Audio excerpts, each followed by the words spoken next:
Tapas Maiti. Tapas, NK ডিজিটালে আরো একবার স্বাগত। নমস্কার। তাপস, প্রথমেই বলো, এই যে দল তোমাকে প্রার্থী করলো, কেমন লাগছে? এটা অবশ্যই ভালো লাগার বিষয়।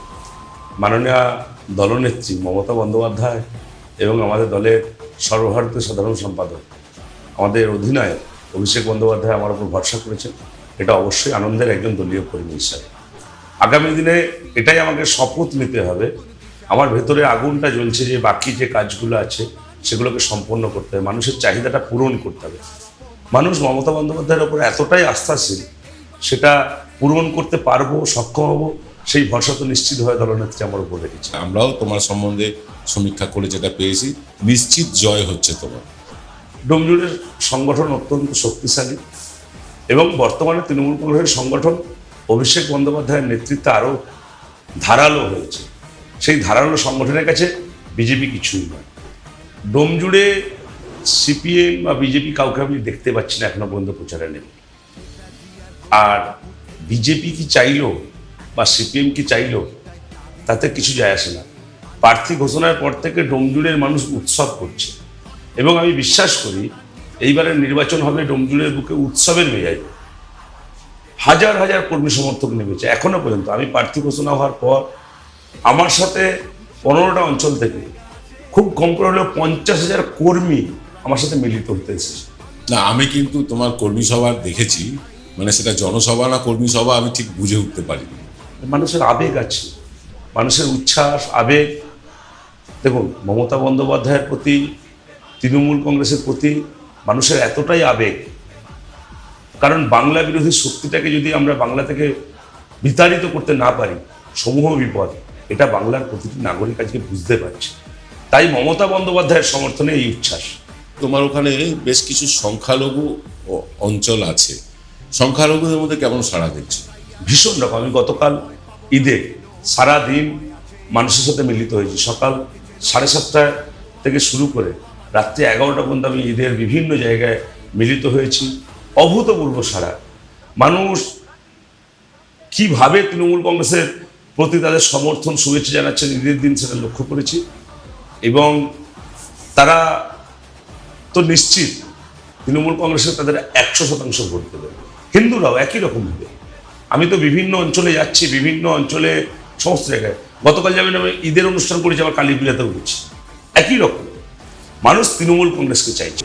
ভোট পার্সেন্টেজে আসছি, তোমার ওখানে ভোট পার্সেন্টেজ? বাংলার মানুষ জাতি ধর্ম নির্বিশেষে বাংলা বিরোধী শক্তির বিরুদ্ধে ভোট দেবে। আমার ধারণা, আপনারা সমীক্ষা করেছেন জানেন, আমি সবে প্রচার পর্ব শুরু হয়েছে, এখনো ডোর টু ডোর ক্যাম্পেইন করি, র্যালি করি। ভোট যত এগিয়ে আসবে প্রচারের উত্তাপ বাড়বে, তারপর বলা যাবে। আমার ধারণা বিজেপিও তার জামানতটা বাঁচাতে পারবে তো। আচ্ছা, বিজেপি জামানত রাখতে পারবে না আমার ধারণা। আচ্ছা, এই কনফিডেন্সটা আমার খুব ভালো লাগলো। তুমি একই সাথে বিধায়কের পদ এবং একই সাথে জেলা পরিষদের পদ, দুটো সামলাতে গিয়ে অসুবিধায় পড়বে না? দেখুন, যদি কাজ করে তার কোনোটাই অসুবিধা হয় না। কাজ করা তো উন্নয়নের লক্ষ্যে, দুটোই আমার উন্নয়নের ক্ষেত্র প্রস্তুত করে দেবে। তাতে আমার উন্নয়নের গতি আরও ত্বরান্বিত হয় বলে আমি মনে করি। অসাধারণ। আমার গর্ববোধ হয় তৃণমূল কংগ্রেসের একজন কর্মী হিসেবে। পোস্টার মারতাম, দেয়াল লিখতাম, দেয়াল রং করতাম, ব্যানার লাগাতাম। সেইখান থেকে মমতা বন্দ্যোপাধ্যায় আজকে বিধানসভায় প্রার্থী করেছেন। তাই দলটা যদি কেউ নিঃস্বার্থভাবে করে, দল যদি সত্যিকার অন্তর দিয়ে নিষ্ঠার সাথে দল করা যায়, প্রত্যেকটা কর্মীর মধ্যে আগামী দিনে বিরাট সম্ভাবনা কাজ করবে। আমি তাপস মাইতিকে দেখেছি মিছিলের একদম শেষ দিকে ধীরে ধীরে আর মানে হেঁটে যেতে, এবং মানে একদম বাহুল্য মেদহীন একজন মানুষ বলে দেখেছি আমি। সেই মানুষটি যে দেওয়াল লিখতো, যে পোস্টার লাগাতো, যে মিছিলের একদম শেষ সারিতে হাঁটতো, এখন তো পাড়ার নেতাও ব্যানারের আগে হাঁটে, কিন্তু আমি তাপস মাইতিকে দেখেছি যে একদম শেষের দিকে দু একজন পরিচিতের সাথে কথা বলতে বলতে, স্লোগান দিতে দিতে হেঁটে যাচ্ছেন। এটা কিন্তু আমার নিজের চোখে দেখা। তো আমি এই কারণেই তাপসকে বললাম যে তাপস মাটির মানুষ, যে কোনো রকম বাহ্যিক আড়ম্বর ছাড়া জীবনযাপন, এবং মানে যেটাকে বলবো যে হাওড়া জেলায় যতগুলো সৎ তৃণমূল কর্মী আছে তাপস তাদের মধ্যে অন্যতম। আমি ডোমজুড়ে তাপসকে বেছে নেওয়ার জন্য মমতা বন্দ্যোপাধ্যায়কে আমি নিজেই ধন্যবাদ জানাবো, ধন্যবাদ অভিষেক ব্যানার্জিকেও জানাবো, আর ধন্যবাদ জানাবো তোমার অঞ্চলের মানুষগুলোকে যারা এভাবে আজকে ঝাঁপিয়ে পড়েছে তোমার নাম ঘোষণা হওয়ার সঙ্গে সঙ্গে। তুমি এমএলএ হয়ে প্রথম কি কাজ করবে? প্রথম আমার একটা স্বপ্ন আছে, যেটা আমি আমার দলনেত্রী এবং আমার নেতা মমতা বন্দ্যোপাধ্যায় এবং অভিষেক বন্দ্যোপাধ্যায়ের কাছে আবেদন করব।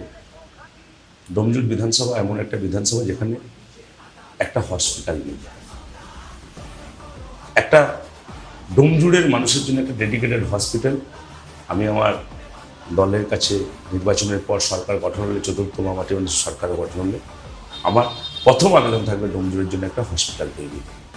সেকেন্ড একটা দাবি থাকবে, আমার আবেদন থাকবে যাতে ডোমজুড়ের মানুষ খুশি হবে যে প্রকল্পটা, ডোমজুড় এমন একটা বিধানসভা যেখানে একটা ডিগ্রি কলেজও নেই, সেটাও আমার নেত্রী মমতা বন্দ্যোপাধ্যায় এবং আমার নেতা অভিষেক বন্দ্যোপাধ্যায়ের কাছে আবেদন থাকবে। আমি পঞ্চায়েত মেম্বার থেকে তো আমার পলিটিক্যাল কেরিয়ার শুরু করেছি, মানে প্রশাসনিক কেরিয়ার।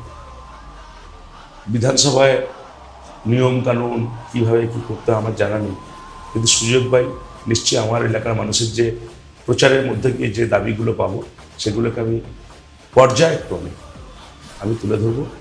এবং আমার যারা বিধানসভায় আপনাদের আশীর্বাদে নিশ্চয়ই পৌঁছাবো এই বিশ্বাস আছে, এবং আমার যারা জেলার বা পরিচিত সিনিয়র নেতৃত্ব যারা বিধানসভায় যাবেন তাদের থেকে আগে শিক্ষা গ্রহণ করব বিধানসভা এলাকার মানুষের দাবিগুলোকে কীভাবে তুলে ধরতে হয়। উন্নয়ন করার জন্য সরকারি পরিকাঠামোর মধ্য থেকে আমার সর্বোচ্চ লেভেলের চেষ্টা থাকবে মানুষের প্রত্যাশা পূরণে।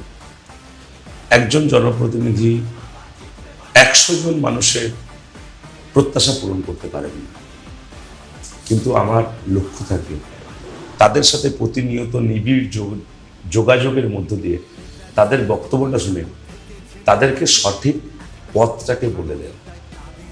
আমি ডোমজুড়ের প্রতিটি নাগরিকের কাছে আমার আবেদন থাকবে, আপনারা মামাটি মানুষের উন্নয়নের পক্ষে আপনার মূল্যবান ভোট দিয়ে আমাকে আশীর্বাদ করবেন, যাতে আপনাদের ভোটে নির্বাচিত হয়ে আপনাদের প্রত্যাশা পূরণ করতে পারি, এবং আপনারা প্রত্যাশা পূরণ যাতে করতে পারি তার জন্য প্রতিদিন আমার জন্য দোয়া এবং আশীর্বাদ করবেন। অনেক ধন্যবাদ। বাংলা সবার ঠাঁই